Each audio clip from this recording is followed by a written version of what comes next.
Assalamualaikum warahmatullahi wabarakatuh.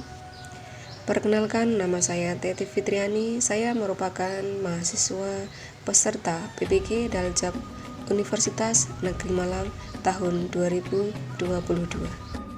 Berikut perjalanan saya menuju sekolah.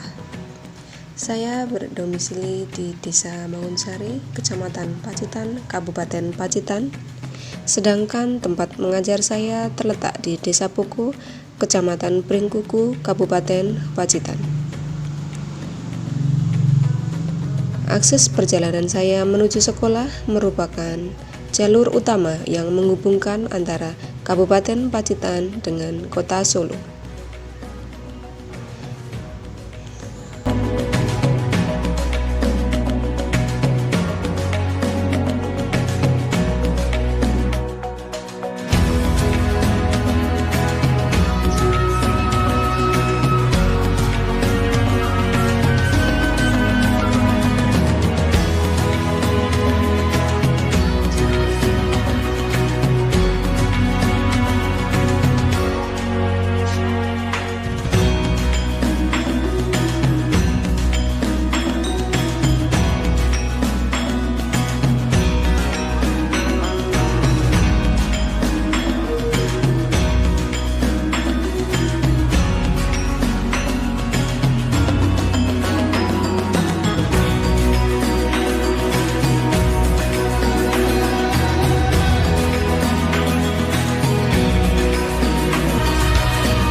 SD Negeri Poko, sebuah lembaga pendidikan sekolah dasar yang terletak di Dusun Karangtengah, Desa Poko, Jalan Dadapan Watu Karung, kilometer 1.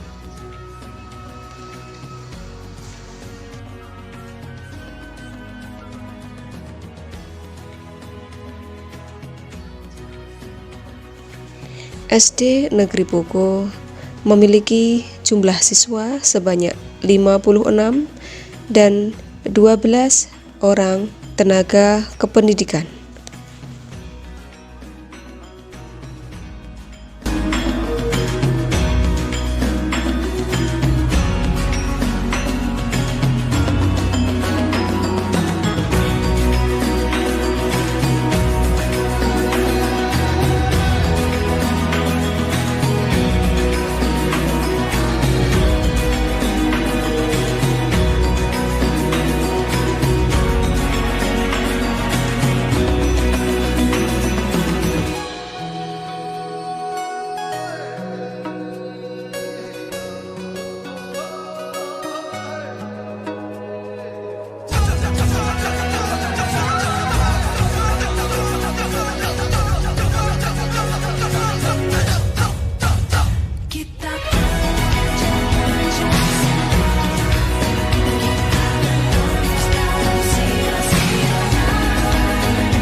Cerita praktik baik atau best practice digunakan sebagai bahan refleksi dalam kegiatan praktik pengalaman lapangan aksi 1 dan aksi 2 dalam kegiatan PPG Daljab tahun 2022. Kegiatan penyusunan best practice ini menggunakan metode STAR, yaitu situasi, tantangan, aksi, refleksi hasil, dan dampak. Terkait dengan tujuan yang ingin dicapai dalam kegiatan PPL aksi 1 dan aksi 2 ini adalah yang pertama, memaksimalkan pencapaian tujuan pembelajaran, kemudian yang kedua, meningkatkan kemampuan anak dalam materi, kelipatan, dan faktor. Adapun situasi yang melatar belakangi kegiatan praktik pada aksi 1 dan aksi 2 adalah sebagai berikut. Yang pertama, kurangnya media yang menarik pada saat pembelajaran. Yang kedua, modal pembelajaran kurang inovatif. Yang ketiga, peserta didik seringkali bosan dengan penggunaan metode ceramah yang selalu mendominasi kegiatan pembelajaran. Mengingat dan menimbang bahwa tujuan pembelajaran sangat penting untuk dicapai, maka dari itu dilaksanakanlah praktik ini dengan alasan sebagai berikut. Pada kegiatan di aksi 1, tujuan pembelajaran seringkali tidak tercapai sesuai dengan ekspektasi yang diinginkan oleh guru. Sehingga praktik ini perlu dilakukan untuk meningkatkan pencapaian tujuan pembelajaran, karena pencapaian pembelajaran yang maksimal merupakan tanggung jawab dari seorang guru untuk mengukur kesuksesan dalam sebuah pembelajaran. Kemudian untuk aksi 2, rendahnya kemampuan anak dalam materi, kelipatan, dan faktor juga merupakan permasalahan bagi seorang guru. Mengapa siswa tidak mampu memahami materi, kelipatan, dan faktor? Adakah kesalahan yang dilakukan dalam kegiatan pembelajaran oleh guru? Hal ini bisa jadi disebabkan karena kreativitas guru dalam merancang sebuah pembelajaran kurang baik. Mengingat adanya kreativitas guru dalam menyusun rencana pembelajaran yang kurang baik, maka dari itu praktik ini perlu dilakukan untuk mengukur sejauh mana kreativitas yang dimiliki oleh guru tersebut. Kemudian selanjutnya, tantangan. Apa saja yang menjadi tantangan untuk mencapai tujuan tersebut dan siapakah saja yang terlibat? Yang menjadi tantangan dalam melaksanakan praktik ini adalah untuk kegiatan aksi 1, karena memang kegiatan pada pembelajaran aksi 1 berbasis proyek, maka tantangan pada saat pembelajaran adalah mengkondisikan anak pada saat kegiatan praktik dan juga penyesuaian waktu agar proyek dapat berhasil sesuai dengan waktu yang telah ditentukan dan juga tujuan yang diharapkan. Untuk tantangan yang kedua, waktu yang digunakan untuk membuat media pembelajaran inovatif membutuhkan waktu yang tidak singkat. Mengingat adanya tugas tambahan dari seorang guru SD, sehingga guru harus mampu memanajemen waktu dengan baik sehingga dapat merancang sebuah media inovatif yang dapat meningkatkan kemampuan siswa dalam memahami materi yang diajarkan oleh guru. Kemudian pada kegiatan aksi 2, karena peserta didik tidak terbiasa mengekspresikan hasil kegiatannya atau hasil pekerjaannya di depan kelas, maka dari itu ketika pelaksanaan presentasi di depan kelas, anak-anak membutuhkan waktu yang sangat lama dan itu menyita waktu kegiatan pembelajaran, sehingga hal tersebut menjadi sebuah tantangan bagi seorang guru untuk membiasakan anak-anak dalam mengekspresikan atau mengapresiasikan hasil pekerjaan mereka. Kemudian beberapa pihak yang terlibat dalam kegiatan praktik ini adalah yang pertama, tentunya seorang kepala sekolah sebagai fasilitator dan juga narasumber dalam kegiatan wawancara sebelum kegiatan praktik dilaksanakan. Yang kedua, teman sejawat. Teman sejawat ini berperan selain sebagai fasilitator, mereka juga berperan dalam hal memberikan sebuah masukan, memberikan saran, begitu juga dengan komunikasi. Terkait dengan komunikasi, hal apa saja yang akan dilakukan, yang harus dilakukan dalam kegiatan praktik. Hal ini tidak terlepas dari peran teman sejawat. Kemudian yang ketiga, peran orang tua atau wali murid juga tidak kalah penting, karena mereka merupakan jembatan bagi seorang guru untuk berkomunikasi, untuk menanyakan kondisi siswa ketika di rumah, sehingga apa saja yang menjadi kendala siswa dalam belajar mampu diketahui dengan baik oleh guru melalui orang tua mereka.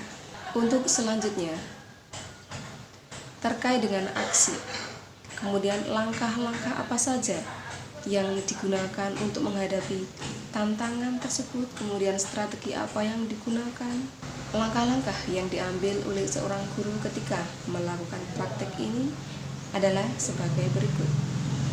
Yang pertama, memahami betul masalah yang dihadapi, kemudian mencari penyebab terjadinya masalah melalui wawancara dan juga kajian literatur dari penelitian para ahli.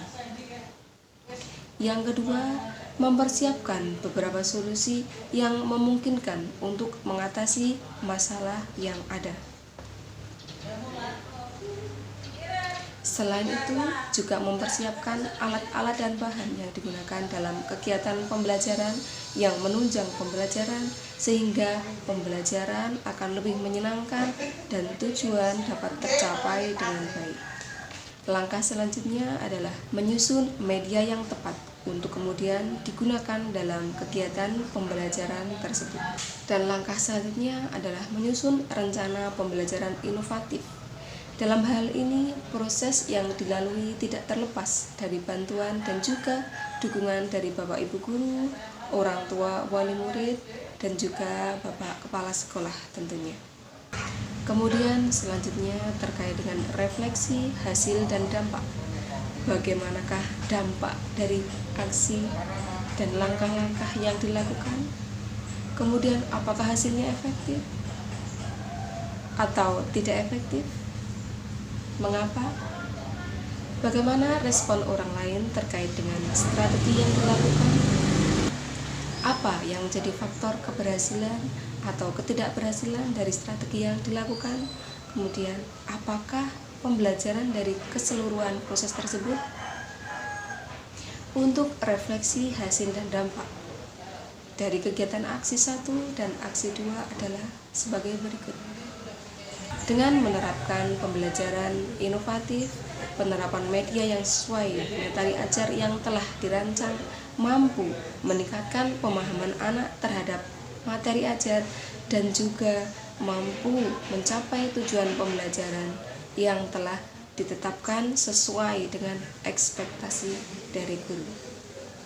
Yang kedua, hasil yang diperoleh setelah pembelajaran bisa dibilang sangat efektif, sehingga perlu untuk diterapkan pada pembelajaran selanjutnya.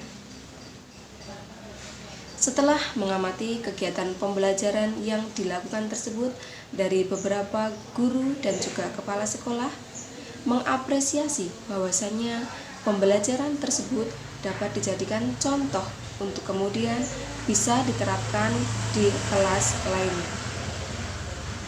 Penggunaan model, strategi, media, dan juga metode mampu turut serta dalam keberhasilan proses pembelajaran serta mampu mengatasi masalah yang ada. Dengan melihat beberapa uraian di atas, Dengan melihat beberapa uraian yang telah disebutkan, maka dapat dipastikan bahwa hasil dari praktik yang telah dilakukan berhasil dengan baik dan tentunya juga efektif. Respon yang didapat dari beberapa pihak, baik orang tua, guru, dan juga kepala sekolah sangatlah baik. Dari beberapa pendapat yang mereka sampaikan menyatakan bahwasannya mereka mendukung adanya kegiatan praktek ini dan mengapresiasi praktek yang telah dilakukan untuk kemudian bisa lebih ditingkatkan lagi agar hasil yang diperoleh lebih maksimal. Dari kegiatan aksi 1 dan aksi 2 yang dilakukan, kemudian mendapatkan beberapa pengalaman serta pembelajaran di antaranya. Yang pertama, penggunaan media yang tepat dapat membuat siswa mampu memahami materi dengan baik dan mampu mencapai tujuan pembelajaran yang telah ditetapkan. Penggunaan model pembelajaran yang inovatif juga dapat menghindarkan peserta didik dari rasa bosan, sehingga kegiatan pembelajaran yang dilakukan lebih hidup dan bermakna. Dari uraian yang telah saya sampaikan dapat diambil kesimpulan bahwasanya kegiatan praktik pada aksi 1 dan aksi 2 ini berjalan dengan baik dan memperoleh hasil yang baik, sehingga dapat menjadikan suatu pengalaman bagi kita bahwasannya seorang guru itu harus kreatif dalam menyusun sebuah pembelajaran yang menarik, menyusun media, membuat media yang sesuai dengan materi ajar, sehingga seorang guru mampu mengantarkan peserta didik memperoleh ilmu yang bermanfaat dari sekolah untuk kemudian diterapkan dalam kehidupan sehari-hari. Demikian best practice dari saya. Ada kurang lebihnya saya mohon maaf. Akhirnya, wassalamualaikum warahmatullahi wabarakatuh.